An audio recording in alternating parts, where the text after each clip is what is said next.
Assalamualaikum Doktor. Waalaikumsalam warahmatullahi Syah. Ya, kalau 2 minggu yang lepas Doktor ada membicarakan tentang kita di era Dajjal ya. Betul. Hari ini juga topik yang ingin kita bicarakan juga sangat menarik Doktor, iaitu adakah wanita berasal dari tulang rusuk lelaki? Itu satu persoalan ya Doktor. Selepas Doktor membicarakannya, kita boleh membuka talian untuk pendengar-pendengar kita di talian mesra kita 22642444. Silakan Doktor. Terima kasih Syah. Assalamualaikum warahmatullahi wabarakatuh. Tuan-tuan dan puan-puan yang dimuliakan, Ya Isya telah menyebutkan tajuk yang bakal kita bicarakan nanti, iaitu adakah wanita berasal dari tulang rusuk lelaki. Hal ini memang menjadi suatu yang telah pun diperkatakan sejak dahulu lagi. Sebab ada nas, ada dalil yang seolah-olahnya menjurus ke arah itu Isya. Dalam sebuah hadis yang sebenarnya disabdakan oleh Nabi SAW yang bermaksud, aku berwasiat kepadamu supaya menjaga wanita dengan sebaik-baiknya kerana mereka dijadikan daripada tulang rusuk dan sebengkok-bengkok tulang rusuk adalah di bahagian teratas. Hadis ini memang sebuah hadis yang sahih, diriwayatkan oleh Bukhari dan Muslim.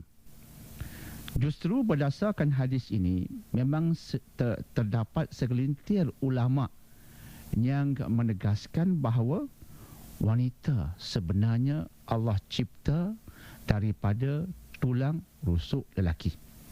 Jadi memang ada pendapat seperti itu. Petang ini kita nak pertikaikan pandangan itu. Adakah benar wanita berasal dari tulang rusuk lelaki? Bila saya mengamati dan mengkaji Al-Quran Isya, saya tak bertemu walaupun dengan satu ayat yang mengatakan wanita berasal dari tulang rusuk lelaki. Satu ayat pun tak ada.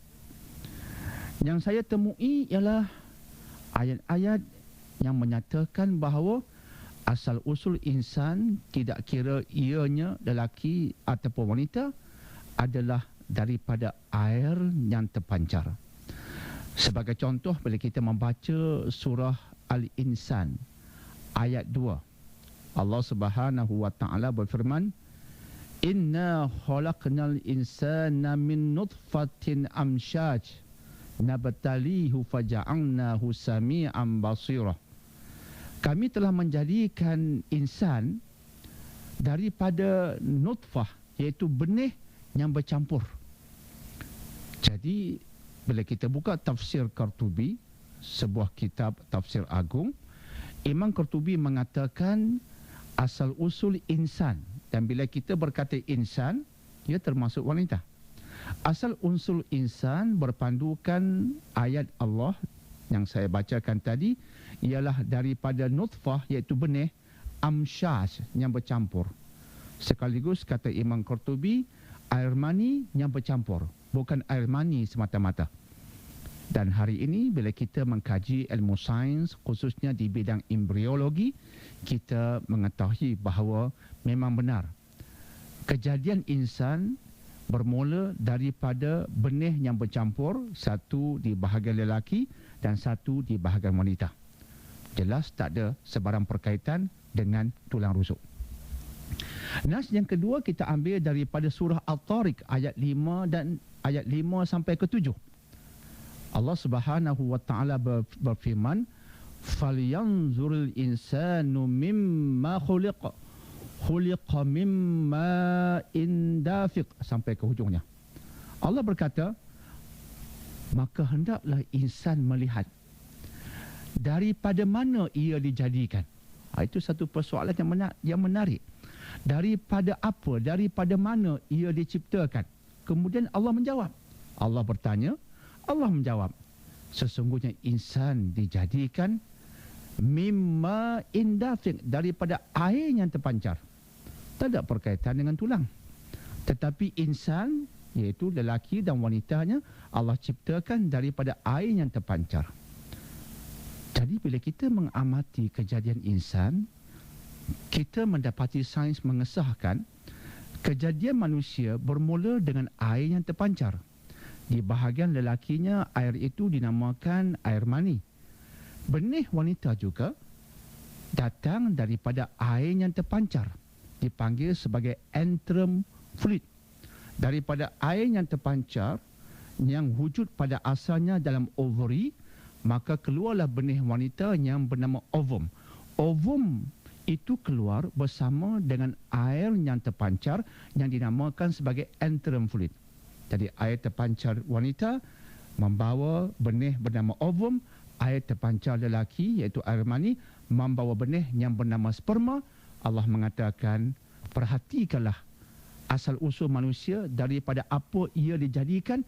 Ia dijadikan daripada air yang terpancar seperti yang kita sebutkan tadi berdasarkan ilmu sains embriologi. Tak ada sebarang kaitan dengan tulang rusuk. Sebab itu saya tertarik untuk menceritakan sedikit pandangan ulama Nusantara yang terkenal, Syekh Hamka. Hamka telah mengarang sebuah kitab tafsir yang saya anggap Masya Allah hebat.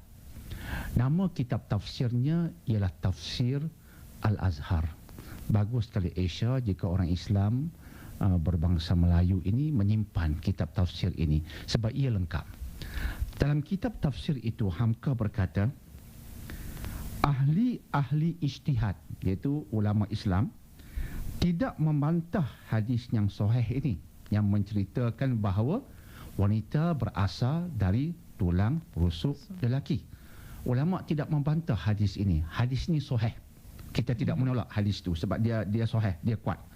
Namun, ia tidak boleh dijadikan alasan yang tepat bagi mengatakan Hawa terjadi dari tulang rusuk di sebelah bawah dan kiri Nabi Adam, kata Hamka. Kemudian beliau menegaskan lagi, yang jelas sekali adalah kaum wanita kesemuanya bukan terjadi dari tulang rusuk, apatah lagi tulang rusuk suaminya, kata Hamka. Ini semua kita tahu. Wanita tidak berasal dari tulang rusuk suaminya. Itu semua kita faham. Yang menjadi pertikaian cuma satu.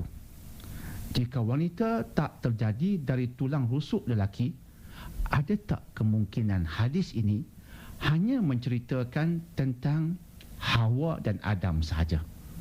Mungkinkah di peringkat awal Hawa Allah jadikan dari tulang rusuk Nabi Adam?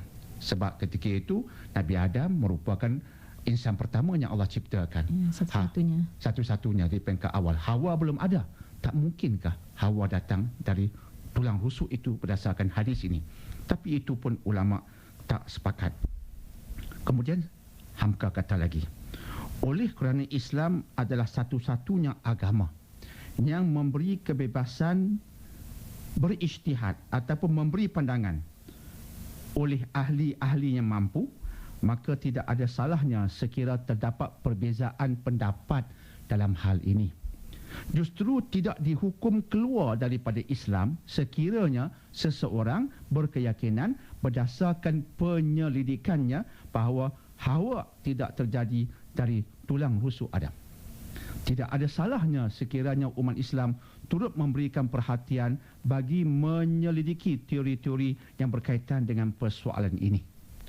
Jadi dia bukan isu akidah. Dia boleh kita kaji. Cuma yang jelas Quran tak sentuh langsung tentang wanita berasal daripada tulang rusuk. Cuma hadis menyebutkan. Hadis saja. Tetapi yang menarik ialah seperti kata Hamka, tak semestinya kita berpegang dengan pandangan bahawa wanita Hawa khususnya berasal daripada tulang rusuk Adam.